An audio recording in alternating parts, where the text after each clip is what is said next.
First time ಬೇರೆ bikes ತಗೊಳ್ಳೋಣ ಅಂತ. ಏನು ಹೇಳ್ಬೇಕು? ಸಪೋರ್ಟ್ ಮಾಡಿ ನೀವು ಹೇಳ್ಬೇಕು ಅವೆಲ್ಲ. ರೀಸೆಂಟ್ ಆಗಿ ಅವಿ ಅಪ್ಡೇಟ್ಸ್ ಅಂತ ಹೊಸ ಯೂಟ್ಯೂಬ್ ಚಾನಲ್ ಓಪನ್ ಮಾಡಿದ್ದೀನಿ. ಯೂಟ್ಯೂಬಲ್ಲಿ ಅವಿ ಅಪ್ಡೇಟ್ಸ್ ಅಂತ ಸರ್ಚ್ ಮಾಡಿ ಸಿಗುತ್ತೆ. ಡೈಲಿ ಎಲ್ಲ ಬ್ಲಾಗು ಮತ್ತು ಫುಡ್ ಕಂಟೆಂಟ್ ಎಲ್ಲ ರೀತಿ ನ್ಯೂಸ್ ಚಾನಲ್ಸ್, ನ್ಯೂಸ್ ಅಪ್ಡೇಟ್ಸ್ ಮತ್ತು ರೀಸೆಂಟ್ ಅಪ್ಡೇಟ್ಸ್ ಏನೇನು ಬರುತ್ತೆ, ಸೈನ್ಸು, ಅಗ್ರಿಕಲ್ಚರ್ ಎಲ್ಲ ರೀತಿ ಅಪ್ಡೇಟ್ಸ್ ಕೂಡ ಕೊಡ್ತಿರ್ತೀನಿ. ಎಲ್ಲರೂ ದಯವಿಟ್ಟು ಸಪೋರ್ಟ್ ಮಾಡಿ. ನಾನು ಕೂಡ ಯಾವ ಚಾನಲ್ ಬರುತ್ತೆ?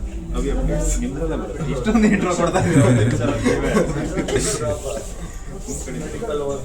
ಏನಿಲ್ಲ, ಕನ್ನಡದ ಕಾಂಟೆಂಟ್ ಕ್ರಿಯೇಟರ್ಸ್ಗೆ ಸಪೋರ್ಟ್ ಮಾಡಿ ಅಷ್ಟೇ. ಕಾನ್ಸ್ಟೆಂಟ್ ಆಗಿ ಮಾಡ್ಕೊಂಡು ಹೋಗಿ ಬೇಡಿಕೊಂಡಿದ್ದು ಅಲ್ಲ, ನಿಮ್ಮ ನೋಡ್ಕೊಂಡೆ ನಮ್ಮ ವಯಸ್ಸು, ನೀವೇ ನಮ್ಗೆ ಇನ್ಸ್ಪಿರೇಷನ್. ನಾನು ನೋಡ್ಕೊಂಡು ಮಾಡಬೇಡಿ, ನಿಮ್ಮ ವಿಡಿಯೋಸ್ ನೋಡ್ಕೊಂಡು ನೋಡ್ಕೊಂಡು ಮಾಡಿ.